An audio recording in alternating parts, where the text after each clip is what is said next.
Évangile de Jésus-Christ selon saint Jean. À l'heure où Jésus passait de ce monde à son Père, il parlait à ses disciples. Ceux-ci lui disent alors : Voici que tu parles ouvertement, sans employer de parabole. Maintenant nous savons que tu sais toutes choses, et qu'il n'y a pas besoin de t'interroger. Voilà pourquoi nous croyons que tu es venu de Dieu.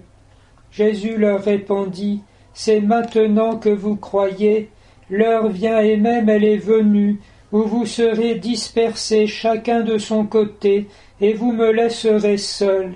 Pourtant je ne suis pas seul, puisque le Père est avec moi. Je vous ai dit tout cela pour que vous trouviez en moi la paix. Dans le monde vous trouverez la détresse, mais ayez confiance, moi je suis vainqueur du monde. Aujourd'hui, 13 mai, anniversaire de la première apparition de Notre-Dame à Fatima, nous célébrons la messe en l'honneur du cœur immaculé de Marie, trouvant ainsi comme une nouvelle actualité à cette parole de Benoît XVI, en 2010, le 13 mai, qui concluait l'homélie de la messe qu'il présidait à Fatima par ces mots : « Celui qui penserait en avoir fini avec le mystère de Notre-Dame de Fatima se tromperait, que les 7 années qui nous séparent du centenaire des apparitions hâtent le triomphe annoncé de son cœur immaculé à la gloire de la très sainte Trinité. » Et c'est bien au cours de ce septénaire d'années, pour le 13 mai 2013, que le pape François a demandé la consécration de son pontificat à Notre-Dame de Fatima, opérée au moment même où nous célébrons, pendant la messe présidée là-bas par le cardinal. L'évangile d'ailleurs providentiellement entendu aujourd'hui pour le lundi de la 7e semaine de Pâques, alors que nous sommes comme recueillis dans le cénacle avant l'accomplissement des promesses de Jésus à la Pentecôte, nous propose le thème de la paix. Et on sait qu'à Fatima, Notre-Dame s'est présentée comme la reine de la paix parce qu'elle venait demander la prière pour la conversion des pécheurs, puisque la guerre et la mort et tout le malheur des hommes se nouent d'abord dans une conscience rebelle à Dieu. Et c'est en venant nous sauver du péché, par la conversion des plus grands pécheurs, que la Vierge Marie se révèle comme reine de la paix. Je vous ai dit tout cela pour que vous trouviez en moi la paix. Dans le monde vous trouverez la détresse, mais ayez confiance, moi je suis vainqueur du monde. Et c'est bien là encore l'autre grand axe du message de Notre-Dame à Fatima, d'annoncer les mystères de la persécution de l'Église qui ne font pas obstacle au plan de Dieu, mais permettent au contraire d'en décupler la fécondité, puisque toute la rédemption et tout le salut jaillit continuellement du cœur de Jésus immolé sur la croix, précisément là où naît l'Église, qui est associée à cette œuvre de rédemption d'abord comme bénéficiaire et ensuite comme intendante, y participant à l'image de la Vierge Marie, qui a mérité debout au pied de la croix le titre de corédemptrice.